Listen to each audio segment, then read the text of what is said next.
Bunda itu kalau siang lebih suka yang seger-seger ya. Kalau nggak ada es krim biasanya ya kunyit ya. Itu kunyit yang diparut campur serai dan dikasih es batu, rasanya seger. Mari minum ya. Allahumma barik lana fima razaqtana wa qina adzabannar. Bismillahirrahmanirrahim.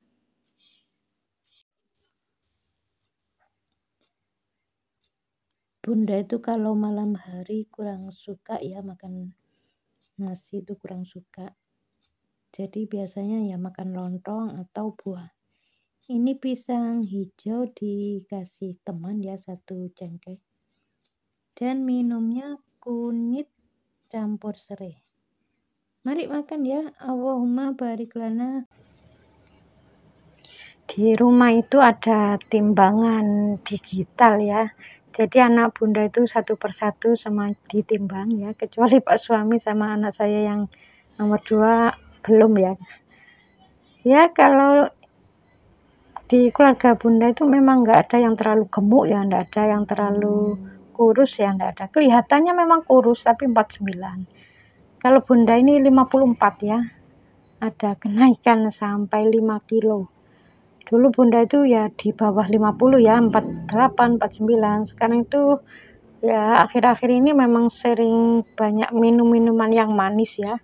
Sirup-sirup manis itu ternyata menambah berat badan. Dan tidur tepat waktu, siang tidur itu ternyata ya menambah berat badan. Jadi kalau menambah berat badan selama masih normal-normal saja ya, nggak terlalu berlebihan ya, insya Allah nggak apa-apa ya. Bismillahirrahmanirrahim. Assalamualaikum warahmatullahi wabarakatuh. Ini ada yang bertanya mengenai skoliosis, yakni tulang belakang bengkok.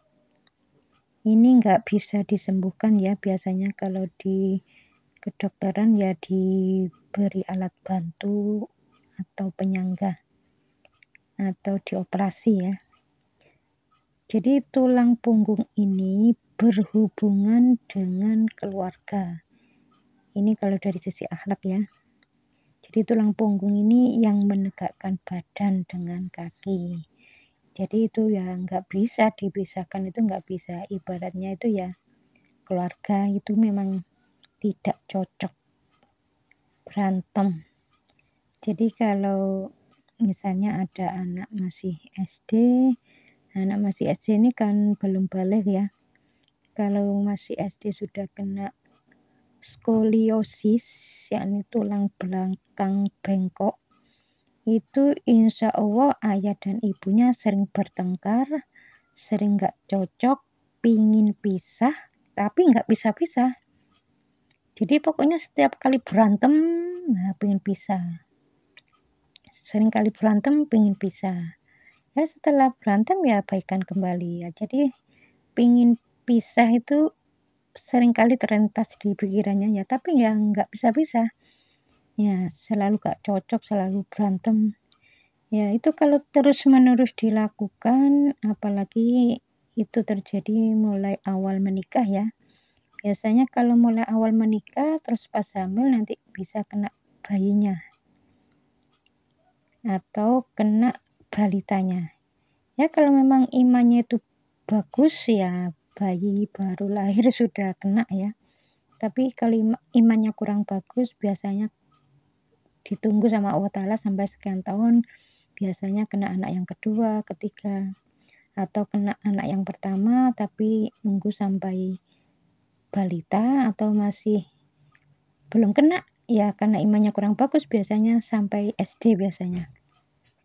Dan yang paling banyak ya, sebagian besar itu kena perempuan ya, kalau laki-laki jarang ya. Kalau itu memang yang kena itu anak SD atau anak yang masih belum balik, itu biasanya dari kesalahan ayahnya atau ibunya, sering bertengkar, sering nggak cocok, pingin pisah tapi nggak bisa-pisah. Tapi kalau yang kena itu si remaja putra atau putri, ini bukan karena kesalahan orang tuanya ya, tapi karena si remajanya itu memang nggak suka dengan kehidupan rumah tangga bapaknya. Jadi setiap kali lihat bapaknya tuh berantem, dia tuh nggak suka dan pingin keluar aja dari rumah. Tapi ya nggak keluar-keluar. Jadi pokoknya setiap kali lihat bapaknya berantem, dia nggak suka, pingin keluar rumah. Tapi ya nggak keluar dari rumah, tetap menetap di situ lah istilahnya. Nah itu suatu saat ya si remaja putra atau putri itu yang kena. Caranya gimana supaya tulang belakangnya itu yang selama ini bengkok, yang bisa meluruskan itu hanya Allah. Jadi yang bisa meluruskan itu hanya tulang otot sama izin Allah aja, seperti itu. Jadi kalau Allah nggak mengizinkan ya nggak bisa ya. Jadi tulang punggung itu kan berluas-luas ya. Jadi kalau orang itu terus-menerus akhlak yang kurang baik, ya nanti tulang punggungnya itu ya bisa kemana-mana ya bengkoknya. Jadi caranya gimana supaya tulang belakangnya itu nggak bengkok lagi, supaya normal, ya harus kembali ke jalan Allah. Jadi kalau memang nggak cocok itu harus dicari ya, permasalahannya itu apa, kok sampai nggak cocok. Jadi orang yang sudah menikah antara suami dan istri, kalau memang ada persoalan itu harus diselesaikan. Setelah itu harus minta maaf. Ya setiap hari dilakukan. Kalau yang dulu itu memang sering terlintas pingin pisah, dalam pikiran ini pingin pisah, tapi ternyata yang nggak bisa pisah. Itu kalau nggak punya bayi, nggak punya balita, terus sudah sampai nisabnya istilahnya, sudah waktunya kena, tapi nggak punya bayi, nggak punya balita, ya biasanya kena si istri atau si suami.